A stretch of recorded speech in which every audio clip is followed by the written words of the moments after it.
Alors bonjour et bienvenue sur ma chaîne, une chaîne qui traite de whisky, de pouvoir goûter des single malt, des blends, des single grains et toutes choses qui s'en rapportent. Comme vous pouvez le voir derrière moi, je suis aussi amateur de bière, mais peut-être que je vous en parlerai un jour, qui sait. Donc l'idée, c'est très simple, c'est une chaîne vidéo qui vous permet de me donner mes impressions en direct sur des single malt que j'ai testés. Vous pouvez voir, celui-ci a bien été consommé par mes soins, donc je commence à bien le connaître et le maîtriser. Pour pouvoir vous donner une opinion qui est purement subjective, ça j'y tiens, c'est que j'estime qu'une opinion, ça reste qu'une opinion. Peu importe de qui elle vient, peut venir de Jim Murray ou de votre beau-frère, ça reste qu'une opinion, et une opinion n'a pas forcément plus de valeur qu'une autre. Si cette chaîne s'appelle La Voix du Whisky, c'est très simple. C'est parce qu'en fait, moi-même, je suis un amateur. Je n'ai bu à mon actif, écoutez, on va dire, qu'environ entre 100 et 150 whisky à l'heure actuelle. Ce qui n'est pas forcément un nombre très élevé, mais qui me permet déjà de pouvoir savoir appréhender et apprécier une très grande palette de whisky. D'un point de vue goût, je suis une personne qui est très attirée par les whiskies féminins et pâtissiers. C'est vraiment les profils qui me séduisent chez un whisky. Et je suis un peu moins sur le ton. Ça, il faut le savoir, je sais que c'est la grande mode. J'aime la tourbe, mais à partir du moment où elle n'est pas trop proéminente. À partir du moment où elle apporte une complexité, ça me va. Donc voilà, l'idée de cette chaîne elle est toute simple. C'est que je me suis rendu compte que dans le monde francophone du whisky, nous avons beaucoup de blogueurs qui passent par l'écrit pour pouvoir donner leur note d'intention, leur note de dégustation, etc. Et c'est pas un format qui me convient. Je suis quelqu'un qui est beaucoup plus oral, qui est improvisé et parfois bégayé. Désolé pour ça. Mais j'avais envie de créer une chaîne avec quelque chose d'un peu plus spontané. Ok, certes, j'ai déjà testé les différents whiskies que je vais présenter sur cette chaîne-ci, donc je les connais plus ou moins, mais malgré tout, vous aurez ma réaction spontanée et réelle face au produit. Donc voilà, c'est ce que je voulais apporter. Il y a aussi une autre chaîne que je vous conseille de regarder fortement, qui s'appelle, si je crois, la chaîne du whisky, qui est elle aussi francophone et qui propose une vision très différente et un peu scientifique du monde du whisky, et c'est quelque chose qu'on ne voit nulle part, même pas sur le YouTube anglophone.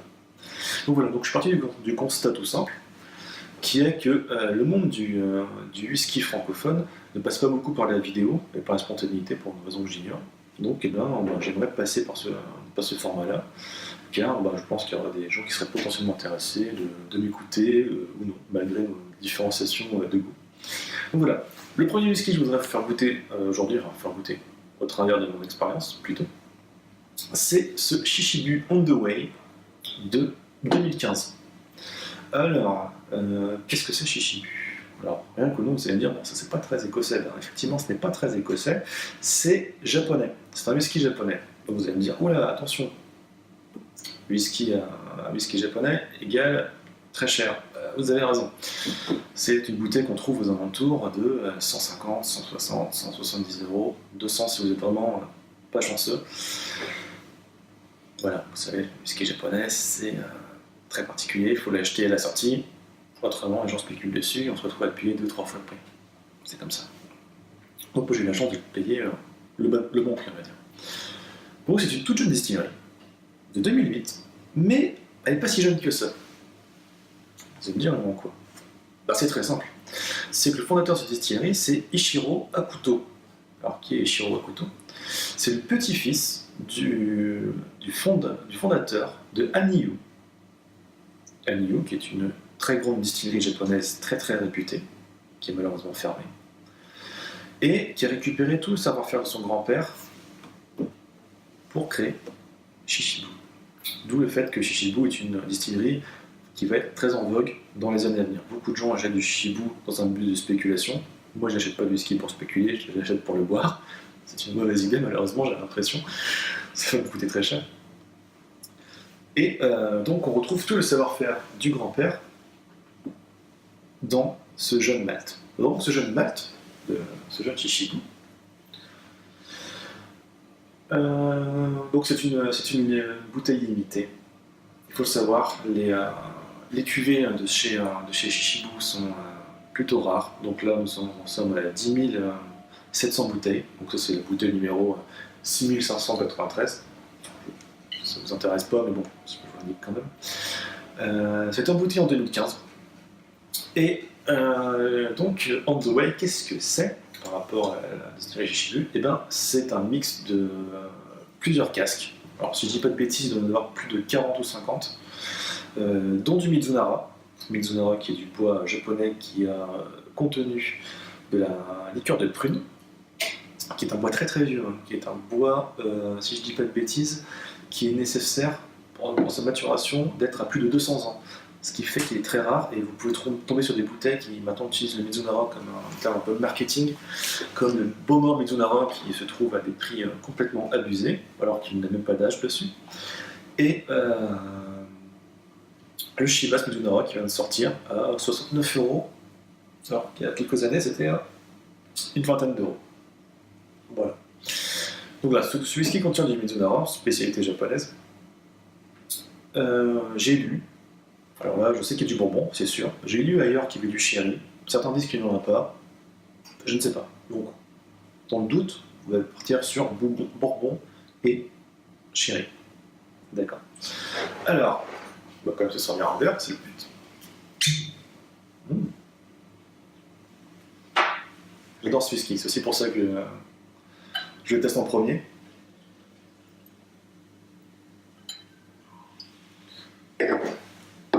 Ce qui est génial avec Chichibu, contrairement à d'autres whiskies japonais, c'est qu'il est qu'à Strength. Il est à 55,5 degrés. C'est plutôt sympa. Et il n'est pas coloré. Vous pouvez voir sa couleur. Il y a une belle couleur dorée.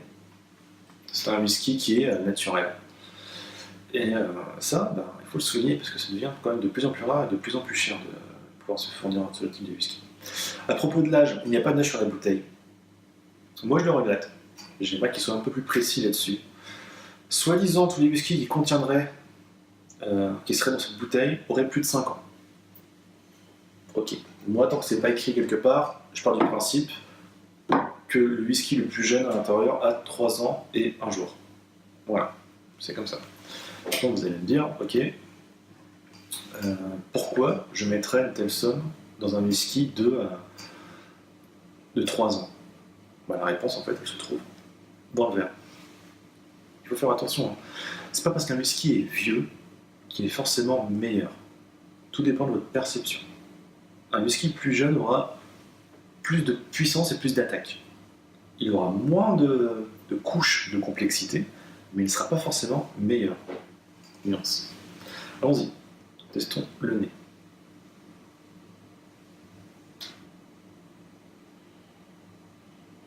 Pâtissier. Voilà, c'est c'est vraiment ce que j'adore dans ce whisky, c'est son côté pâtissier. La prune, beaucoup, énormément la prune. La tarte aux prunes. Un peu la myrtille aussi. Alors, qu'est-ce qu'on a d'autre? Oui, j'avais noté le vanille. La frangipane, les amandes, c'est très très proche. Une petite touche de noix de coco. Et par contre, là, je ne sens pas encore le bois. J'avais indiqué dans mes textile notes qu'il y avait du bois, mais pour l'instant, je ne le sens pas. Alors, avec les whisky Castref, ce que je recommande, c'est d'en tester une toute petite lampée d'abord, sans ajouter d'eau. De cette façon, vous êtes capable de pouvoir jauger si le whisky peut passer ou pas, parce qu'un whisky à 55 degrés peut très bien vous passer sur la langue sans aucun souci, sans trop endormir vos nerfs gustatifs. Ou non. C'est vraiment... pour moi, je pense pas que le degré d'alcool est une valeur absolue. C'est tout à chacun.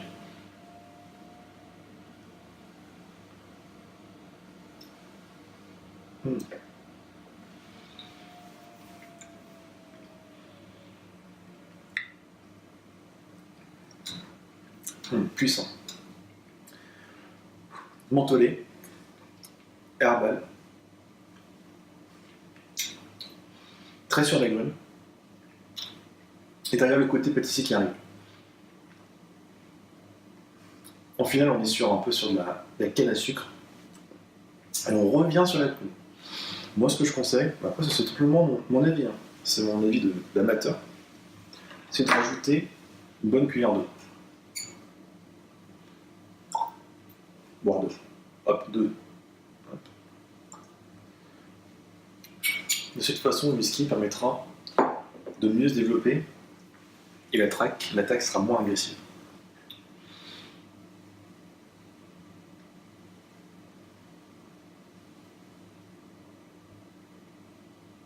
Ouais.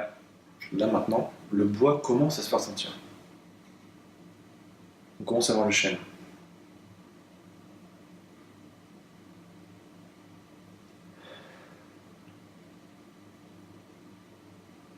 Pour les verres que j'utilise, pour mes différentes reviews, ça dépend du whisky en fait. J'avais vu un article sur, je crois que c'est whiskynote.be, je ne suis pas sûr, désolé si je me trompe, qui parlait des différents tests des verres et quel est le meilleur verre à utiliser pour sentir un whisky. Moi j'ai vraiment l'impression que ça dépend du whisky en fait. C'est un peu bizarre de dire ça, mais avec celui-ci, j'aime bien utiliser ce verre-là, qui a une forme très très serrée au niveau du col, pas comme le Glencairn. Et pour les whisky tourbés, j'ai préféré partir sur des verres à Porto. C'est juste ma préférence. Je trouve que j'arrive mieux à ressentir les différentes couches, les différentes notes du whisky de cette façon. Mais bon, c'est tout à chacun. Oui, c'est beaucoup plus délicat. Là, on est beaucoup plus sur un profil japonais. Je ne sais pas si vous avez déjà testé des Yamazaki ou même des Hibiki. Mais au niveau du nez, c'est assez similaire. Sauf que c'est plus présent, plus puissant. Il faut savoir que ce whisky n'a que 3 ans d'âge. Et avoir une telle complexité, entre guillemets, à son âge, c'est quelque chose que je trouve assez fascinant.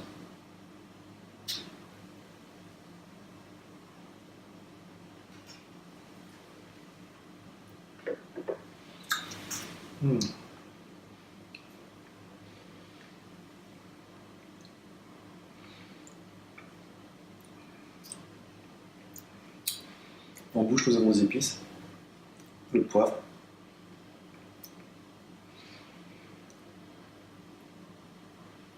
le citron fait son apparition, les agrumes, et un petit côté de tarte au sucre au final, qui nous prend là. C'est vraiment un très bon whisky, que je recommande vivement.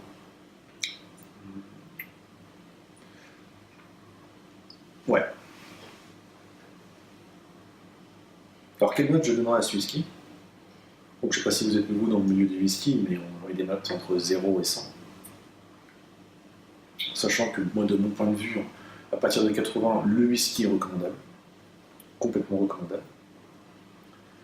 Celui-ci, pour ce Shishibu Underway 2015, je mettrai la note de 89.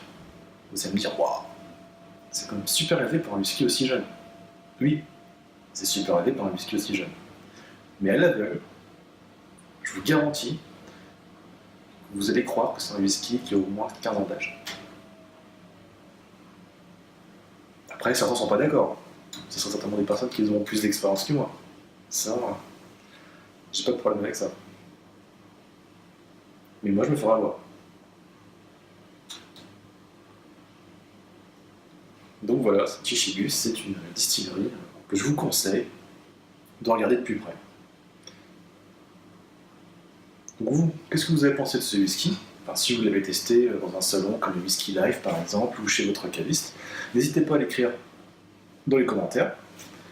Et à bientôt.